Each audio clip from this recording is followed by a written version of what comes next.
funny story. So Randy was, in ops and as a member of the CO Forum in Charlotte, and then I get an email saying, unfortunately, I'm going to step down from the CO Forum because I'm taking on a sales role.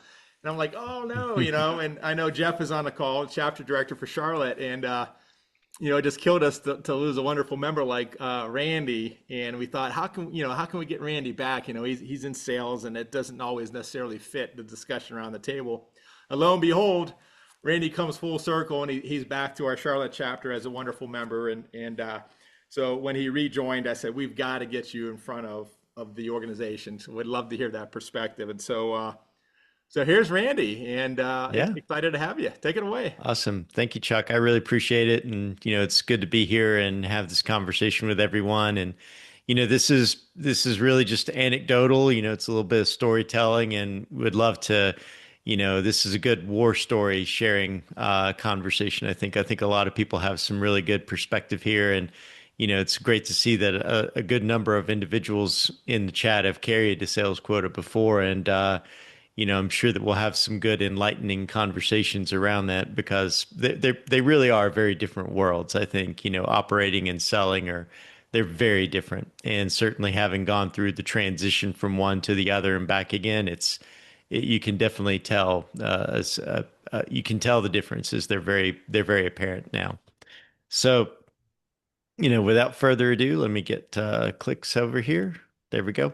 So, a little bit about me, where I started. So, I'm a very technical person by my background. I've got 2 degrees in mechanical engineering. Started out as a systems administrator within a small Linux-based managed services provider. I spent the very early part of my career very technical, your typical stereotypical geek nerd, person who would read all the technical manuals, obsess over the ins and outs of the technical solution, exactly what you imagine when you think about, the typical person who lives in a dark room and never wants to talk to anybody, right? That was me. That was how I started my career. Um, I would say that I have definitely evolved into a much different person now than the person I was when I began my career. But that's kind of where I started. That was where I grew up. Pulling racks, pulling cable, installing things, fixing problems, a lot of night and weekend work.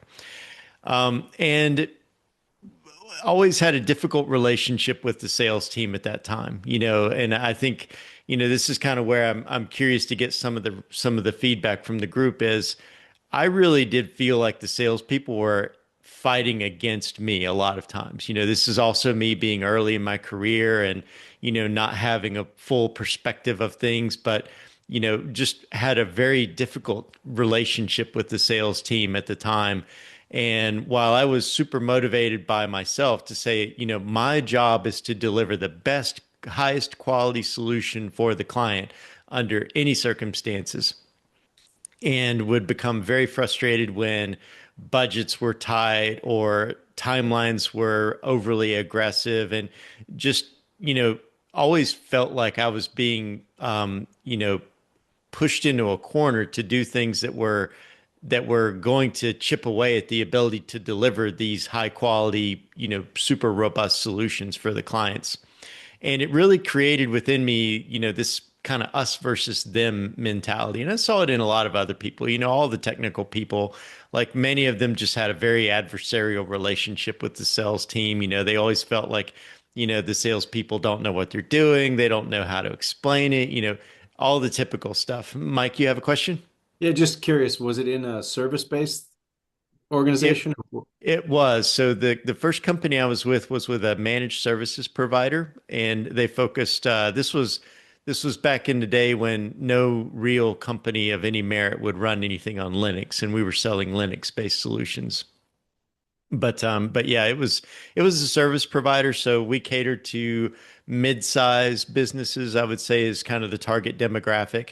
But the salespeople, and again, this is me early career, right? Not understanding, and I didn't have anybody to kind of take me under the wing and sort of explain to me how the world really worked. And I think that's something that I want to share as like a real good takeaway from where I'm at now in my career is the salespeople, they have to have confidence, right? And I understand that now, but at the time I interpreted it as just arrogance and cockiness, right?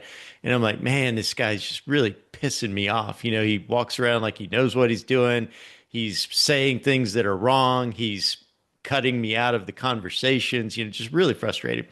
But anyway, I managed through this at the end of the day. We got the technical solution solved. And as I evolved in my career, at this point in time, I started to learn how to work with the salespeople later in my career. Later in this stage of my career, I started to become more accustomed to the sales engineering type roles, and actually found myself really enjoying working with the sales team to create some good solutions. And ultimately, and Jeff Spalding was with me at this time, when he and I were working together at a company. I really started to look ahead and look around the corner and try to say, like, well, how do I help these salespeople sell better solutions? So started to create some really innovative ideas around, let me start pulling some data out of the sales pipeline. Let me start looking at quotes as they're being created before they actually go out to the client, and start to identify quote configurations that I know once they go to implementation are going to immediately result in unhappiness.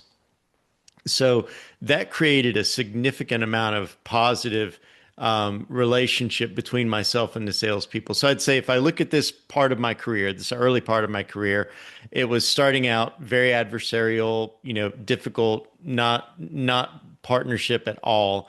And then a few years into that, started to move into, okay, let me try to help these people sell good things. And they reacted positively because I was not being adversarial. I was not challenging their decisions, challenging their ability to get deals done, and was helping them structure the deals so that they had a greater probability of success. So I'll say that this kind of ended this chapter in my career. Was I started to understand how to partner with the sales teams to help them develop good solutions that would result in satisfied clients and less chaos for the delivery teams. Chuck, you have a question? Yeah. Thanks for that setup, Randy. So, when I attempted to do that earlier in my career, and I think my early career mirrored a lot of your career, Randy. But what happened then was salespeople would circumvent the system and come directly to me, like they thought they finally had their in operations. And so, maybe if you could speak to that, did that happen to you? Did opening up and becoming, I guess, less adversarial to sales have other repercussions? In this at this place in my career, it surprisingly did not, but that did happen later in my career, and I'll talk to that. So let me put a pin in that, and I'll come back to it. But to answer your direct question, not so much me, but I did see the effect of it. But let me talk about that in a few minutes. But great question. So let me talk about when I started to notice things really change. So I was recruited into a CIO role at a healthcare analytics company here in Charlotte that also was a group purchasing organization. And this role was my first foray into actually owning an IT organization. So for nearly 15 years prior to this, I worked in two different service providers. One acquired the other. And I would say at this point in my career, I knew how to operate many people's IT environments, but I didn't have any experience to say that I operated my own, or that I even could say, yes, I have operated my environment. I could say, yeah, I know how to fix yours. I know how to fix all of you. But when someone would say, okay, but so tell me about your environment, I would say, I don't have one. So being recruited into a CIO role was a great opportunity for me to move from being the provider, the vendor, to being the owner buyer. And this was a very different mindset for me to acquire. It was very different. So when I moved into this role, the first thing that shocked me was just how slow everything moved. I was from moving from the service provider side, everything moved at a blitzkrieg pace. Everything moved super fast. Everything needed to be done yesterday. It was always high energy, go, go, go, very sales driven, get the customer done, get the customer satisfied. And then I moved into a culture where it was you have a meeting to talk about the meeting before the meeting, right? And then you have meetings after the meetings to talk about the meetings, right? So it's just so slow, unbelievably slow. And I also got uh, perspective on how this organization worked with its vendors. So, to give you a little bit of an idea about the size, so my budget in this organization, just with the IT team alone, was 40 million a year. So I had a team of 70, an annual budget of about 40 million in operating expense and capital expense. So large environment, a lot of technology. But the way in which they interacted with their vendors really took me by surprise. So some of the behaviors that I saw, and this kind of gets into the overall theme, is one is I noticed how they would use the vendors to just basically test ideas. But what I saw that my employees didn't see was that as they are asking, in their mind, they're just ideating. They're just kind of spitballing ideas. But I could see that the salesperson was rapidly writing it down. They're like, oh my God, like this is amazing. Like, how many things do you think you're going to do? Oh man, that's awesome. And when do you think you're going to get this done? Next quarter. Wow, that's amazing. So I'm listening in the room and I'm thinking, man, what are we doing here? Like, you're basically feeding this salesperson a line, making them think that they're about to hit their year's quota. And I'm sitting here knowing because I have the budget and I have the operational accountability for what's actually going to happen that you're not going to do any of that. Right. So this was a great opportunity for me to start coaching my team on the buyer side to stop ideating with the salespeople and stop ideating in a way that leads them to believe there's a sale at the end of it if you know there's no sale. And be straight up, be honest with them.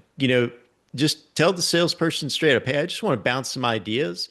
I don't know if this is going to go anywhere, but I just want to kind of pressure test some things with you and not use. One other behavior that I saw in my team is that they would use quotes as their way to basically keep notes, through the ideation phase. So they would brainstorm ideas and, oh yeah, can you give me a quote for that? Can you just kind of like, if you could give me a quote, that would be really helpful. Now, of course, I know that what that means to the way that codes to a salesperson is, oh, there's a sale coming, right? But I knew that my team was just looking for notes, So I started to sit my team down and coach them on how to interact with these salespersons. And I also started having conversations with the salespeople directly to say, hey, like, I know that you passed a quota, but let me just tell you that that's not going to happen. And I started to recognize, and the salespersons would call me and say, man, Randy, like, this is weird. Like, you're basically telling me that this isn't going to happen, even though we're talking about it. Or you're being honest with me in the first conversation about what I can really expect.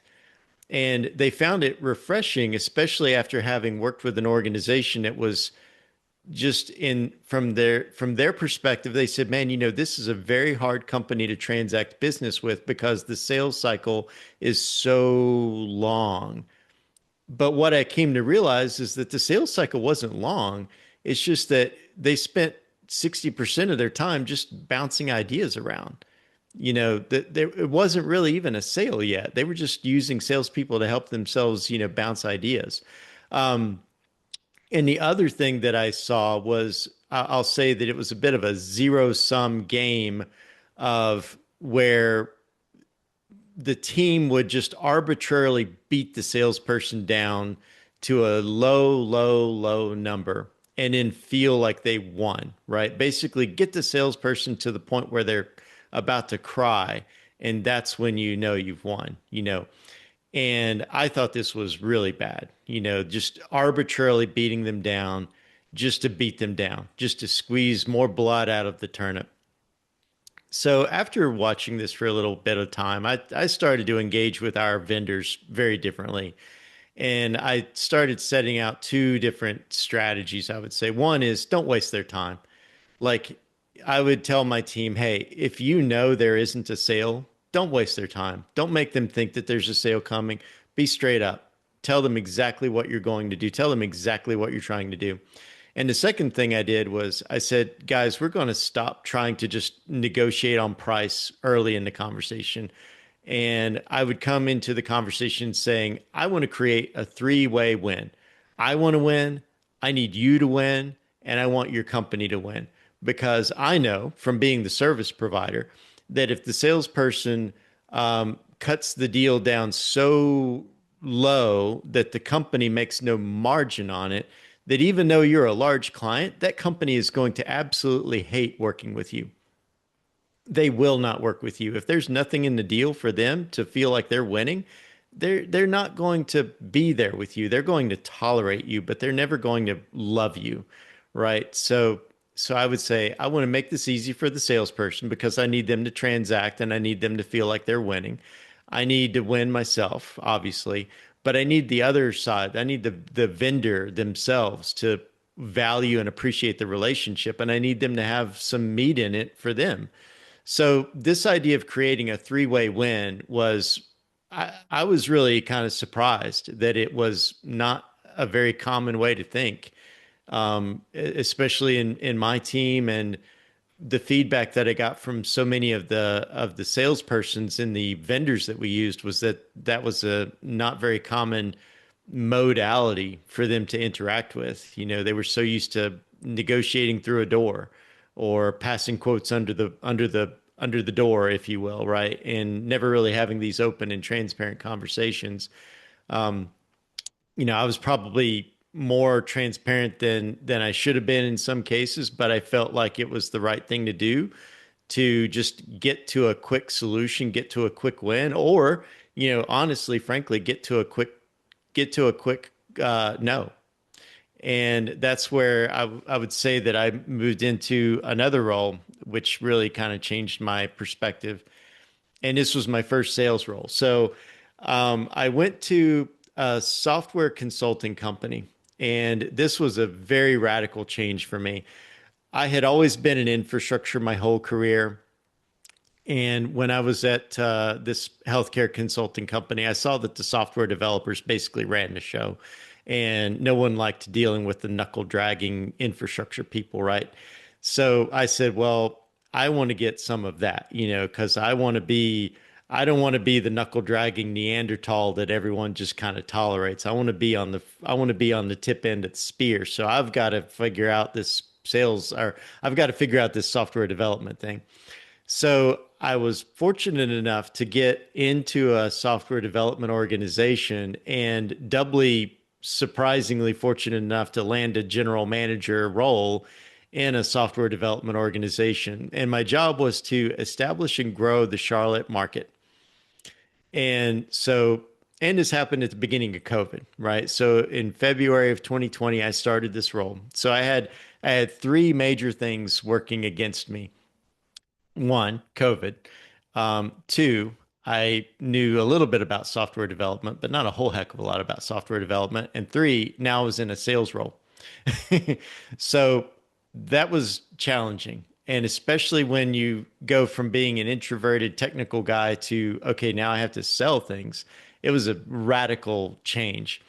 And it was terrifying. The first few months were just absolutely, you know, spine chillingly terrifying. I mean, I talk about having imposter syndrome. I would wake up every day saying, "Oh my God, like I am so going to fail at this job." You know, it was so different for me. And the things that the things that I did to try and get there, one is I really started talking to literally every human being that I knew. And what I found was that I could, because I came from a technical background, I could very quickly develop rapport with the people that I was speaking with. I was also fortunate enough to have a couple of really strong mentors in this company who gave me the grace and the coaching that I needed to actually succeed in a sales role. Some just really simple tips like, hey, have 7 meaningful conversations every week. Not just, hey, how's the weather, but, help them solve a problem, and always be in the mindset of helping everybody around you solve a problem, even if it's not right in the straight and narrow towards a closing sale. I saw an article, hey, I thought you might like this. I remember we talked about this a long time ago and it came up in another conversation, and I just wanted to share some information that I've just learned for you. And just try to be that person who's always paying it forward. And it's kind of resonated with me because all through my career, I've always been service minded. I've always wanted to solve problems. And I started to look at sales as just another big challenging problem to solve. I started to understand, BANT, I would say, budget, authority, need, and timing, and recognizing that just because you're talking to someone about a sale doesn't mean the sale is going to happen. Most sales don't happen. I certainly learned very acutely that 9 out of every 10 calls you have are going to go nowhere, and that you have to have the resilience to keep doing it every single day, knowing that 9 out of every 10 calls are going to go nowhere. I also started to learn, because I was the only employee in the Charlotte area and my job was to establish and grow this brand, was that more than likely people were willing to talk to me for me as opposed to the brand I was representing. It was funny how long I would go into a conversation with someone and then they would say, "So remind me again, what company do you work for?" Because we would just be down in the weeds, solutioning and figuring out a problem. And then I would have to remind myself, oh, yeah, I work for this company. So, kind of fast forwarding a little bit, as I started to find some early successes in this company, I also saw just how hard won those successes were. And I immediately ran into myself from 20 years ago. So I would come from a client, have a great conversation. Man, I have this great idea. I know exactly what they want. I can picture it. I can describe it. I know exactly how it's going to go. And I would sit down in front of the technical team and they'd say, "Randy, this is a stupid solution. Like, why the hell are you bringing this to us?" And I would just be like, oh man, if I could just tell you what I really want to say right now. And suddenly, like, all of that memory just kind of came right to the front of like, oh my God, now I am talking to myself from 20 years ago. And your first reaction is anger, right? Because you want to say, like, do you have any idea how many no's I had to go through just to get one person who was willing to go through a series of conversations with me to get to, I think I might want to do something with you. And by the way, you also don't know that I'm on a quota and my ramp is going down quarter by quarter. So I can see my income going down in the future. And I know your income is straight. So all of a sudden, all of these emotions and feelings started to come up with me. And that was the moment when I'd say multiple light bulbs went off. And I was like, okay, now I'm getting it. Now it's clicking. Now I see. And so I started to change my tact. I realized that arguing with myself wasn't going to change anything because I knew that mentality exactly. I knew it perfectly well. So I started to say, okay. And then I went back to my time at the healthcare analytics company. I said, okay, how do I create this three-party win, right? I want to win for myself. I want to win for the client, but I need the company to win too, which meant I got to get the ops guys on board. So it really came down to solutioning with them to say, okay, how can we solve this problem together? How do we create a good solution that works for the company, works for the client, and gets the sale done, which was how I would win. And started to move through, I would say, an evolution in my relationship with the operations people. I was very fortunate that I had a technical background so that I didn't have to prove myself in that area, but I was able to demonstrate to the technical people that I was willing to iterate on the solutions with them. And we were able to move into a good place. So over time, here within this organization, being a salesperson, I developed a strong rapport with the operations people. Through my ability to solution with the client, I was able to very quickly identify when a solution was going somewhere. I was also able to identify when a solution was not going anywhere. And I would say something that I also learned through good mentorship with selling is learning how to close a sale fast. And when I say close, I means close one or close lost. Like get the fish off the hook. Either you reel it into the boat and you win, or you just get it off of the hook because it's not going to go anywhere. Because you only have 40 hours a week or so, and you can only have so many conversations a day, and you know that most of them are going to go nowhere. So you have to be very aggressive at trying to figure out which ones are going to go and which ones are not going to go. Over my time here at this organization, I really surprised myself. I became their top salesperson, which shocked the living heck out of me because if you had told me 20 years ago that I would be in sales, I would laugh at you. And if you had told me that I would be a very successful salesperson at a company, I would probably laugh and call you names. But I was able to win the highest number of net new logos in this company. The only person who won more logos than me was the founder of the company. And I was also able to sell their largest deal that they ever sold as a company. And I was very proud of having gone from no sales experience to being a fairly successful sales individual. Um, and really learning through that period of time just how valuable it is to be real with your clients and learning that your clients, I'd say another good strong takeaway was learning that the clients don't really, it's not so important that the solution is the most technically savvy solution. They want to trust that you're actually going to deliver on what you say, right? And be there with them when problems happen. Josh, you have a question? I do.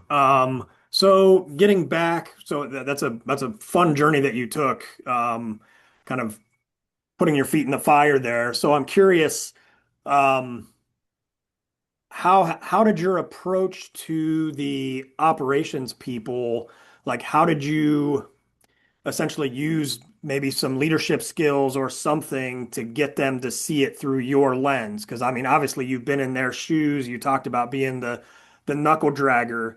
So what kind of things did you use to get the other operations folks to see it through your lens? Because that it sounds like that's kind of what you had to happen. So just curious, kind of what kind of methods did you use to do that? I started to recognize that one of the things that let me think of how to answer this question.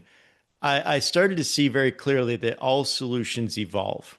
And if I go back to my time in my early days, I wanted it to be perfect, right? It had to be perfect out of the gate. And anything less than perfect was a failure. And then moving into a sales role, I learned firsthand that solutions evolve. And what you're doing in the selling process is you're just trying to evolve the solution far enough that you can actually transact a piece of business and both parties know, and this is sometimes where the technical people don't have the visibility, is that you know that it's just going to continue evolving after the sale. So one of the things I would do is I would explain to the operations team, okay, let's think about this as a phased approach, right? So we're doing phase one right now. And here's what we need to accomplish in phase one, and helping them understand the the let me think of how to say this, understanding the hurdles that have to be crossed in that organization in order to move it forward. To say, for example, like say, okay, I know you want all of these things in a solution, but the client can't afford it. They just don't have the money. I know they don't have the money because I've been having the money conversation with them for the past 60 days. I do know they have enough money to do this. And I know that if we can do this, improve, then I can go back to that client and negotiate for the next level up and the next level beyond that. So the solutions iterate and grow over time, and helping the technical people come down off of their ivory tower and off of their high horse to say, well, it's got to be, if it's not perfect, then it's a failure and you don't know what you're doing, to saying, no, no, no, we are evolving with this client. This client has an amount of money that they can comfortably allocate to this work right now. And we know that if we can get through this and meet success criteria, that more money will flow. So the solution we're trying to build is to meet those success criteria that then unlocks more money and more and more. And so that was how I was able to, that's one of the mechanisms that I used to help get the operations people on board with the idea that I'm not selling bad solutions. I'm not just being the sales guy who's just throwing a quote over the fence and walking away. I'm helping them understand this is where the client is, and we have to meet the client where they are in order to get them to the next level. That makes sense. Yeah, the phrase we use here is you got to come out of the basement to see out the window. Nice. I like Right. that one. That's a good one. Thank you. Yeah, you're welcome. Any other questions at this point? And I think so. This is where so this company started to go through a declining phase, and it wasn't anything that any of us really had any control over, but it just started declining. And I then took the role that I'm in today, which is managing all of the operations for this large service provider. So I went from sales back into operations. And it was like going back in time again. Suddenly I'm back with the operations people and listening to them complain about the salespeople. And I'm like, oh my God, like it has literally come 360. So it was the same thing of helping them understand, okay, guys, like, let's talk about this. Let's calm down. And I can also say that the salespeople, when they found out that I had a sales background and sales experience, I should say, and that I was taking over operations, I mean, you could see just the high fiving all the way down the hallway because they're like, thank God, someone who actually gets it. And that was really refreshing. And it was really fun to now bring it all together and having the operations experience, the vendor experience, the buyer experience, the sales experience. And now what I find is I have conversations with the sales individuals, the salespersons, and I say, okay, how can I help you transact this faster? How can I help you get to close? How can I help you get the client to the point where they're willing to transact? And it's a completely different conversation. And it's a very different conversation that I can tell the salespersons are completely not familiar with having with someone who's typically an operations person, because typically the operations people just throw up all the reasons why it's not going to happen, right? But I don't go there because I know that that's not what salespeople want to hear. Salespeople have to win. Salespeople have to transact business in order to eat, right? So they're very motivated by design to sell business. And if I can help them sell business, then it works for everybody. So I really moved into this mode of making sure that my team did not say no to salespeople. Whenever they wanted to complain, I'd say, guys, stop, stop. Like, we're all in the same thing together. We're all trying to win. We're all trying to grow the business. We need to help the sales team figure out how to design and execute a solution that will actually go. because that's the only way we're going to get out of this. No one grows a business by cutting cost, right? The only way to grow a business is to add revenue, cut costs later. So, uh, bringing it all together from a 360-degree angle and being that person who, being that operations leader who the salespeople can come to and feel okay with saying, hey, Randy, I'm trying to get this deal sold and I need some help. And knowing that I'm not just going to give them 50 reasons why it's not going to happen, to know that I'm not going to do that. I'm not going to start with all the reasons why it won't. I'm just going to come out and say, hey, let's talk about what your solution is. Let's see where you are and let me see how I can help you get to a close. And it's a very different conversation. But I also would say that I find myself now spending a lot of time with the individuals in the operations team, really coaching them on like, guys, like we are here to help sales win. Like that's our job. Like I know that sometimes they can come off a little crazy and that's okay. And I'll also try to help them understand the pressure. I'm like, guys, like, let me help you understand, you see Susie bringing in a quote, or rather a rough design, but you're not even aware of the 9 other conversations she's been in where they just ghosted her. So yeah, she's clinging on to this deal because she needs it. And we need it. So let's help her out. Don't criticize. Like be thankful that she's got one this far. Like let's help her get it over the line. And I can see in the whole organization that everyone is now throwing in and leaning in. And the sales and the operations teams are much closer in this organization than I think is typical in some other organizations. But let me pause there and questions, comments. I'd love to get some feedback. I'd love to hear some, because I know some other people on the call have sales backgrounds, and I'd love to hear if does this resonate or does it sound familiar or is it very different from your experience? I'd love to hear that. Mike, you have a question?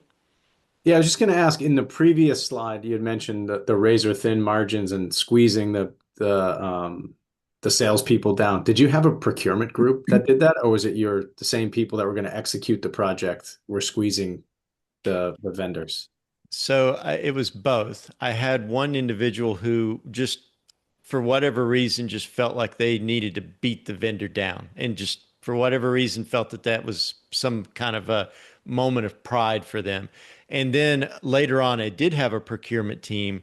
And I did notice that the procurement individual running that team was just arbitrarily negotiating the vendor against themselves. And I would say, come on, man, like timeout. Like you already know you've got the budget to sign the deal. Why are you just squeezing him more? And his response was, well, I just want to get the lowest price. And again, I would have to remind him, I'm like, dude, like if they're not feeling like they're winning, then they're never going to be a great partner to us. They're just going to tolerate us. And I don't need people who are just willing to tolerate us. I need people because at the end of the day, there's going to be a need to make a phone call at 3 o'clock in the morning. And I need that person to answer the phone and say, what do you need? How can I help?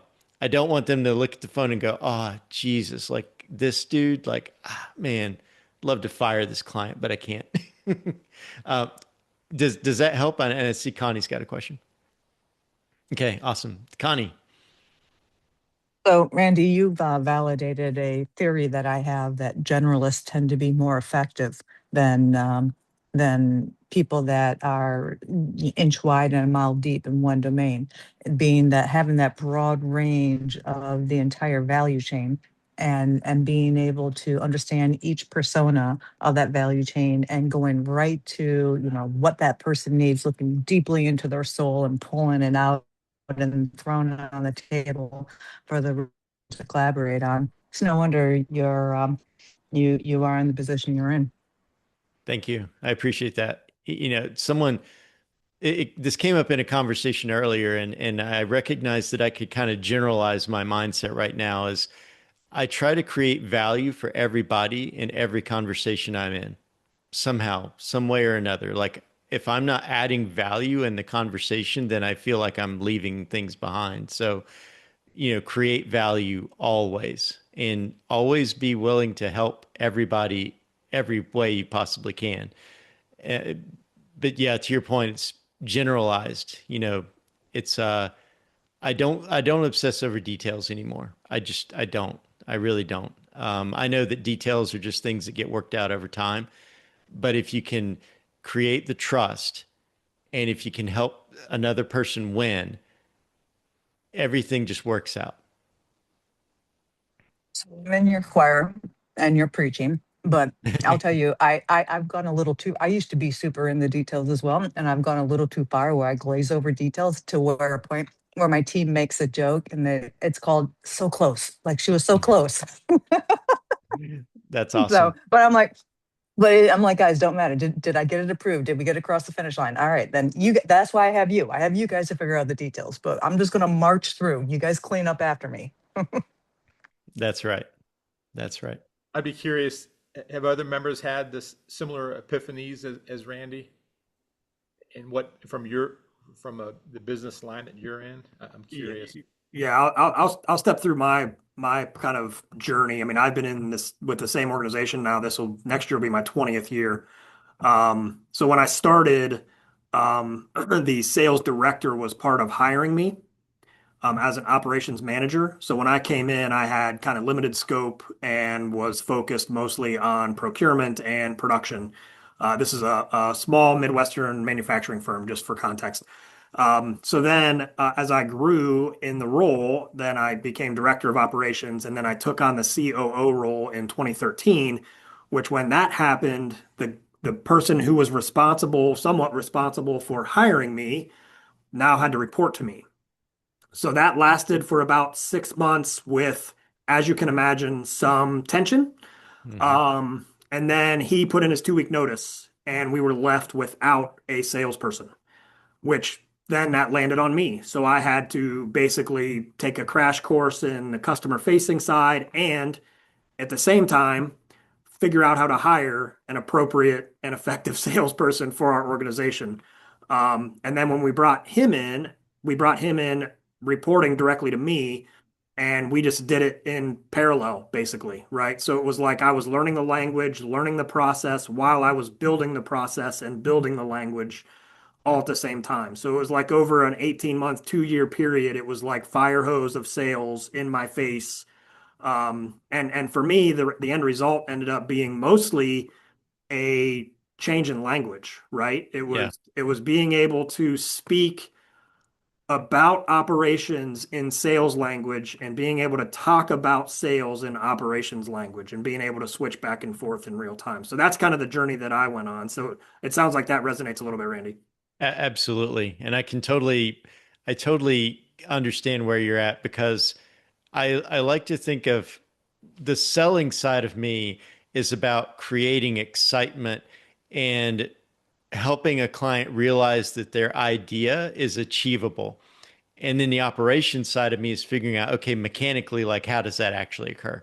But they're very different languages. Like the selling side, you have to be optimistic. You have to be optimistic. You have to create confidence. You have to create trust. You cannot be fake.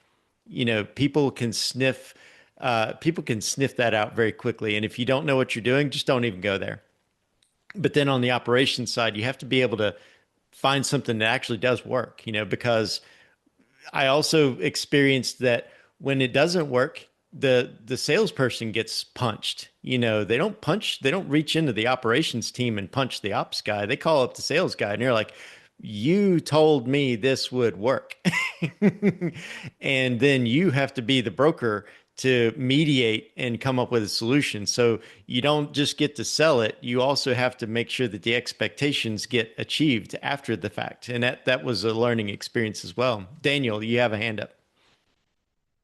Yeah, I appreciated your experience, sharing your experience of being both on the sales side and the operations side and the epiphanies that came out of that. Because I spent 30 years on I'll call it the market side. I'm in the banking industry on the market side and moved to the operations about, 10 years ago or so. And what surprised me was the lack of understanding on the operations side on how the bank made money. and that we needed to sell products and get value out of those products to survive. And then, so one of the first things I had to do was actually have all of our operations people sign a customer service pledge and what that looked like and define what that looked like so they understood that. But then on the flip side of that, we also needed more communication between the market and the operations. And probably half my job is talking to our regional presidents in our markets saying, hey, what's your needs? What's going on out there? Helping my team understand that. Even having my managers go out and talk to them so they understand what the salespeople are up against, like you're sharing there, which has been a huge team building exercise that needed to happen so that our operations people understood who their customer was, which was our market people. But our market people needed to understand that we still are in a highly compliance related business and the challenges that operations was up against to keep us out of trouble. Mm-hmm. And to transact with the resources and the systems that we had limitations. And a lot of it became communications and understanding and then mutual problem solving. And that's what I heard you say too, Randy. That's the epiphanies that what you're sharing just radiated exactly with my experience. Awesome. That's great. Thank you. Good, good. Let's see. So, I'd say, let me see if I have anything that I think I skipped a slide or two, but I'll just go to the last one here. So, I think at this point in my career, I recognize that it's very important to pass this along to people that are early in their career, whether they're early in the sales career or early in the operations career, especially in the operations side, because that's where I've spent most of my time. But I'm also more than happy to, help the sales people understand how the operations people are wired. And, they're not just being obstinate. They really are trying. They don't understand that there's an iteration to things. They think that everything has to be final every time, right? Like there is no iteration in their mind. There's nothing and then there's perfect. And they have to be kind of guided to the fact that there's an evolution between those 2 points. But certainly helping, I'm always happy to get to talk to someone who's earlier in their career and, help them understand that at the end of the day, companies grow by creating additional revenue, and that's always be thinking about how do I create revenue? Even if you're not in a sales role, just always try to understand, to your point, Daniel, how does the company make money? I mean, it is kind of surprising how many people work for an organization and can't explain how it makes money.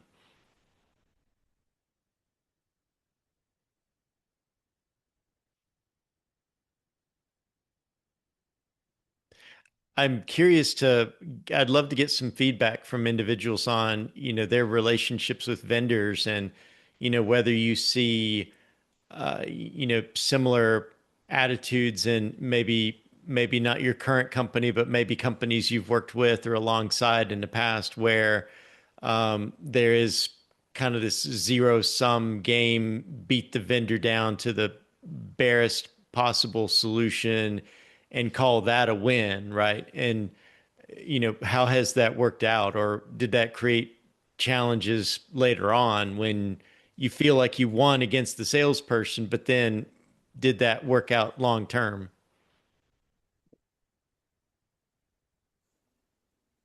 I've seen suppliers that have had that experience that really came through for us because we didn't do that. Yeah. Right. Like it was it was their expectation was, oh, we know this industry, we understand that the lowest cost wins, and we go in and say that's incorrect. Here's our expectations. What does that cost? And they came with a number and we said, yeah, that's reasonable. Let's go. And they kept coming back and they're like, do you need us to work? Like, no, we don't need you to work on the cost anymore. We need you to work to make sure that you can come through for what you promised. And that was a difficult kind of transition for them to have a customer that was so focused on the vendor relationship, right? So I mean that's the difficult thing, right? And I mean in manufacturing specifically, being ISO certified company, it's all about customer perception. And I'm like, well, wait, what about supplier perception? Like, I want my suppliers to value us, to value the relationship just as much as our customers do. Because when I call a customer and we need orders, I want them to respond. But also, when I place an order and I need delivery, I need my supplier to respond in the exact same way. I need them to care about my business. So, Mm-hmm. I mean, I view that relationship as the same. Mm-hmm. 100%. I kind of have a similar perspective where I don't haggle because I've been on the vendor side myself. And so I don't beat my vendors up ever. Number one, it's a small business community. And number two, I share the same values that you have. But what I do is I beat them up on the value. I want the bang for the buck. So I tell them, look, Yes. guys, I'll meet your price all day, every day, but I'm gonna make you work. So eat your Wheaties. Here we go. And here's the good news. I probably know just as much as the salesperson and probably the technical salesperson on whatever solution I'm buying because I'm implementing the process. I'm the person who's going to be pulling the data and doing it. So I hold them to their service delivery and I hold them very tight and I let them know up front and then I show them. I'm like, bring me your A game. I will throw money at you, but you better give me the value. That's awesome. That's great. I love that. Donna, Yeah, so I love what you said. Can you hear me okay? I have a I cold, can. so I can't. Okay, good. Um, so yeah, I love what you said about helping each other. Before I came into this role, I was similar to you, MSPIT. So I was always about relationship building, right? And if you pay it forward, it comes back to you. So I was mostly on the post sales, the client relationships, the feedback, and bringing that to the business side. And we were somewhat when I first started segregated from sales. So sales had their quota, and eventually they put quotas on us for the post sales and the client relationship, which I didn't really care for because I wanted to add the value. I wanted to be, this is what the client needs, let's make this happen. And I don't need commission. I didn't want commissions from that because again, it's about building that trust. And so in terms of vendors, it was always treat them like the customer. You pay it forward, you're nice to them, they're nice to you, they're going to give you that business. So it's all a win-win in the end when you're nice to people and you're helping people move forward with their growth and their building of their companies. It comes back to you. So that's how I think about these relationships. And but I agree with Connie also. You want to make sure as you're building those relationships, being transparent, what's not working. If you're having a contentious relationship, this needs to improve or we're going to move to a different vendor. And just again, don't want to see them fail, give them that chance to build it up. And but those good relationships you really want to hold on to and help them with their struggles. They'll help you with your struggles, and you can get something at the end of it. Absolutely. 100%. Daniel, you have your hand up again? Yeah, I probably got a middle of a road answer to that because I mean we do have cost is part of it, but I like the value conversation. I'll give you two examples. We had a fairly large hardware purchase that we needed to make, or I should saw it, equipment purchase, and by far one company's service level spoke loudly and had us sold until we got the price in and it was a $500,000 on I mean, it was twice the cost of the other. And I just was very honest with the vendor and just said, look, we would like to do business with you, but for $500,000, I can put up with a little hassle from the other business. Um, and I said, so that's what's going on. They ultimately went to their vendor, got the price down, close to where we were in the other, and we're still with that company today, and they're real happy. We had another situation. It happened to be our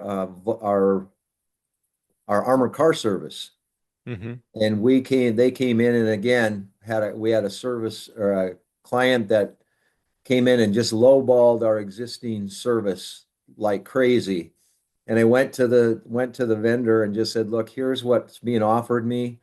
We like your service. Is there any way you I am not asking you to meet it, but can you get closer? And they came in. They weren't near the other. They were about halfway to the other one. Hmm. Um, and it was a significant, but in that case, we stayed just because of the perceived value. Now, I will tell you, they have not lived up to their service, and we're looking at doing something different now.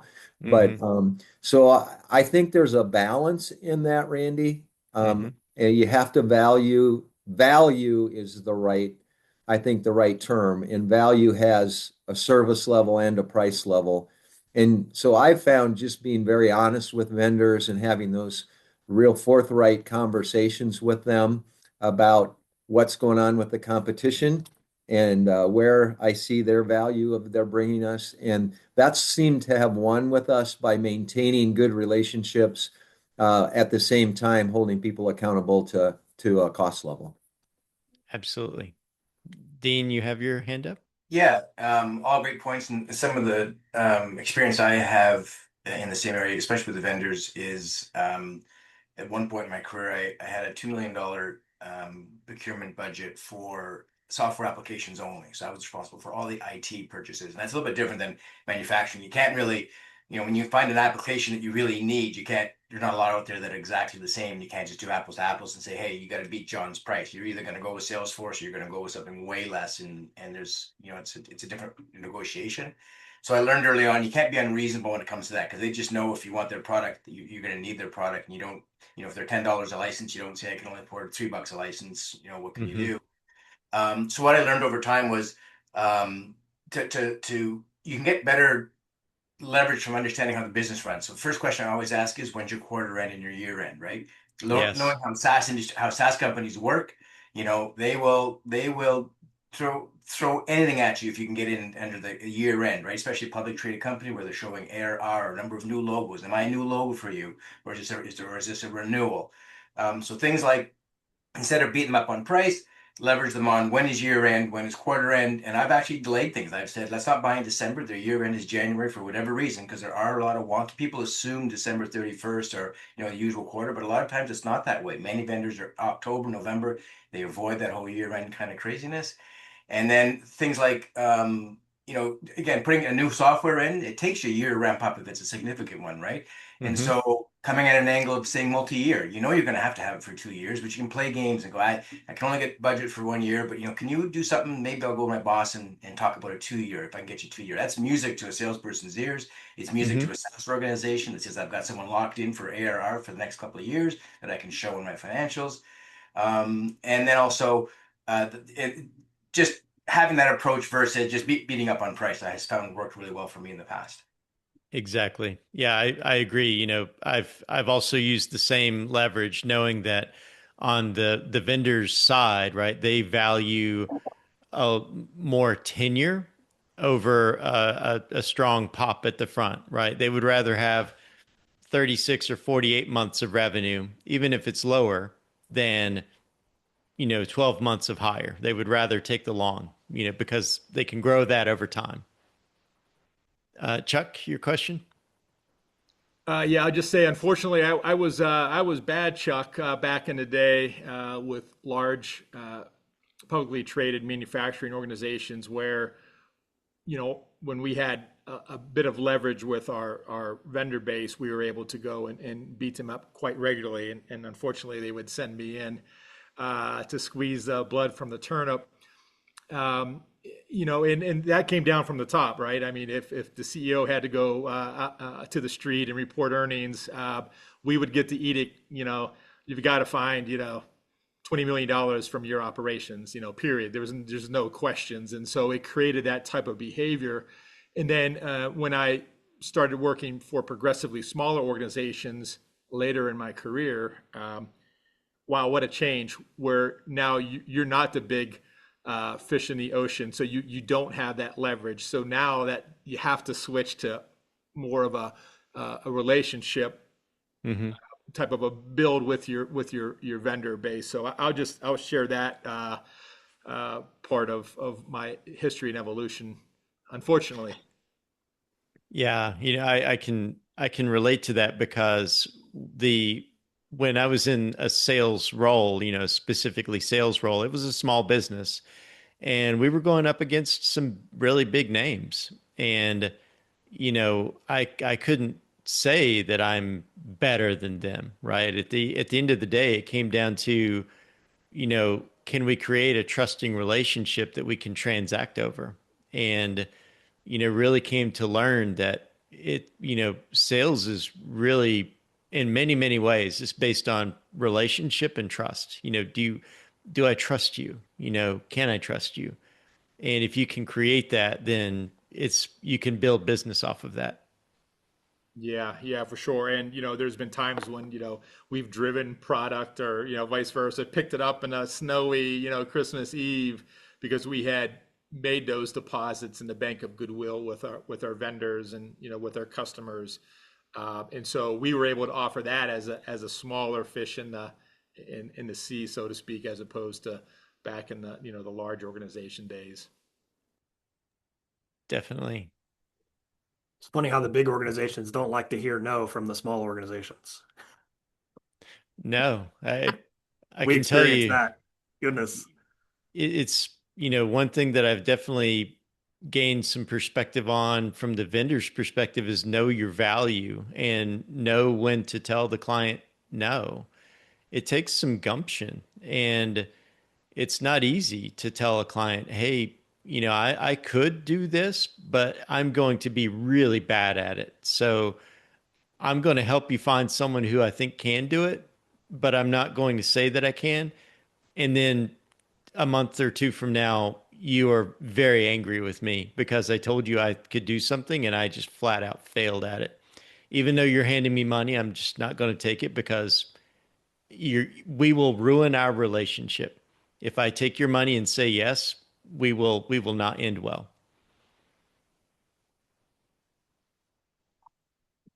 I think that's a really, I'm just going to back up on the last comment made that it's an important distinction of what market you're in, enterprise versus middle market, because the strategy and how you engage with your vendors, and on the sales side, the playbook strategy on how you engage with your customers are completely different. Middle market is 100% relationship based, and I think this forum is comprised of the middle market sector. And enterprise, it's just a different ballgame. I started earlier in my career on the enterprise side, so I I I have a persona. I know what that looks like, but I never really was a leader on the enterprise level. But it's interesting that this entire conversation has been centered around the middle market strategy playbook, which is all relationship based, because that's all you got. We don't have the leverage, we don't have the logo, we don't have the pressure of earnings calls and the market that we have to report out to. We have the luxury to focus on the relationships. I just thought Hmm. that was an interesting point to make. Yeah, I agree. Creating value instead of just driving a result aggressively at all costs. Chuck? That was a Oh, cheer for Connie. that's a cheer. Okay, it looked like a hand up. I'm not wearing my glasses, so I can't. Yeah, I can see that there's a yellow thing in the corner, but that's about all I can make out.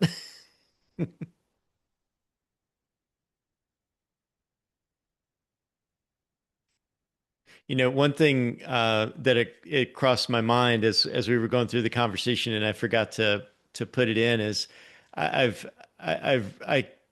I can't express enough the value of having good mentors along the way, and really, encouraging people, especially people that are earlier in their career, to find good mentors and find good role models and find people that are willing to tell them the tough truths, but also give them the tools to succeed. And one thing that I carry with me is from a past leader that I had the opportunity to work with. And he said, Randy, sales is the only job where you can do everything exactly right and still be completely wrong. And it's so true. And I think all of us who've maybe been in a sales role have gone through where you go through all the iterations, you get right up to the closing moment, and then your stakeholder takes another job, or gets released from the company and the person who comes in and sits down at the desk says, yeah, we're not doing this. And you're like, oh, it's so close. It was right there.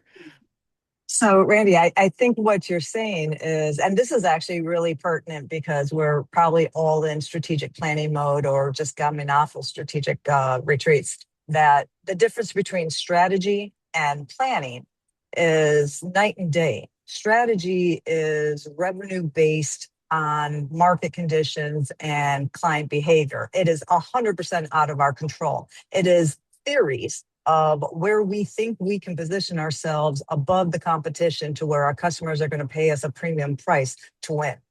Yeah. But it's a theory. That's all it is. It's extremely uncomfortable and extremely hard, and it's by design because you don't control it. Where planning, that's our jam, right? That's all cost. That's control. That's 100% within our control. It's like, okay, based on the strategy, then I'm going to plan to do X, Y, Z, and we got budget, we got timelines, and it's very defined, and we can wrestle to the ground and make it happen because we're in control of our cost. But that's the difference. Is by design, sales is stressful because you're not in control. You just got theories. That's it. Yeah, you got theories. exactly. You got plan. Right. And feeling the pressure, and this kind of goes back to helping empathize with the sales team, right? Is that, while they're busy reeling in a whale, you hope that they have another fish, shortly thereafter, because that whale may wiggle loose and then they're left with nothing. It's to the point of what Josh mentioned earlier, having to go through the challenge of hiring a salesperson when that's not your background. I've certainly learned how to look for people that, to your point, Connie, like there's a strategic side of sales and then there's a planning side of sales. And depending on the orientation of the person you're looking for in that role, they can be successful or they could just be empty-handed. Yeah.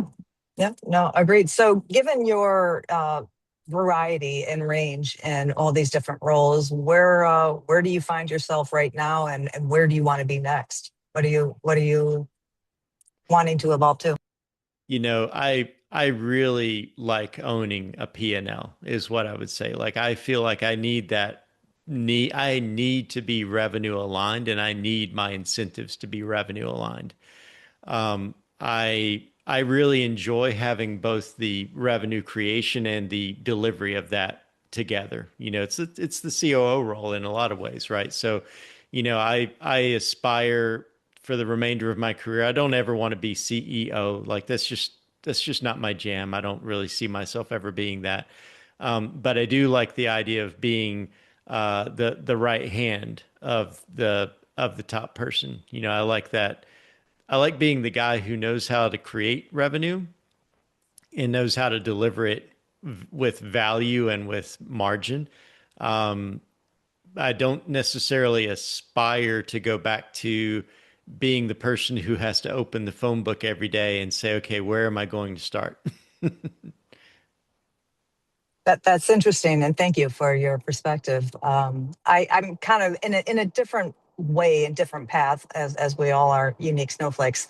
But I kind of have a similar kind of narrative or story. But now my next evolution is to sell companies. Oh, nice. That's I cool. want to, yeah, I want to take all this knowledge that I have of the entire value chain, and now my next customer is going to be the investor. That's cool. Yeah, I kind of tailing off of that, I think if I had to say something I'm really good at this point in my career, I know how to fine tune a delivery machine, and I know how to make sure that the outcomes are aligned to the goals that the sales teams have, and I know how to marry those two things together. And I think it's not a common skill to know how to get those two things to dance together. It's not easy. They're very different worlds. I mean, it's definitely left brain, right brain, and they come from different worlds. They have different incentives, and they rarely see things the same way. But being able to bring those together, I really like that. I take a lot of pride in being able to get an operations machine working well and then aligning it well to sales incentives and helping the salespeople win, because if your salespeople win, it's just, everyone benefits. When your sales team is killing it, everybody wins. Agreed. No, well said. Well said. I'm more aligned to my pocketbook now. I'm tired of making my CEO rich. I want a piece of the deal. I want to wet in my beak. And the only way I can do that is if I sell the company. There you go. Make it so valuable that we all get it. There you go. That's a great way to look at it. We're going to keep you in the COO Forum, Connie, regardless of your title. We're not going to let a Randy get away again. How's that? Catch me if you can. As we start to wrap up, let's do a little something different here.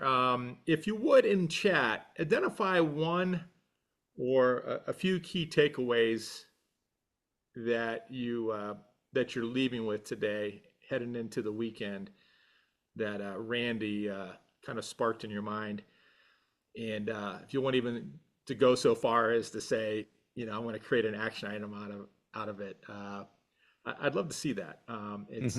We review the chat afterwards. It's a great opportunity to understand how our members are benefiting, as well as ensuring that we're putting the right content in front of you. So I see some coming in already, so I appreciate that. And while you're thinking about that, and while you're inputting in the chat there, if everyone could come off of mute, and let's give Randy a round of applause. Thank you.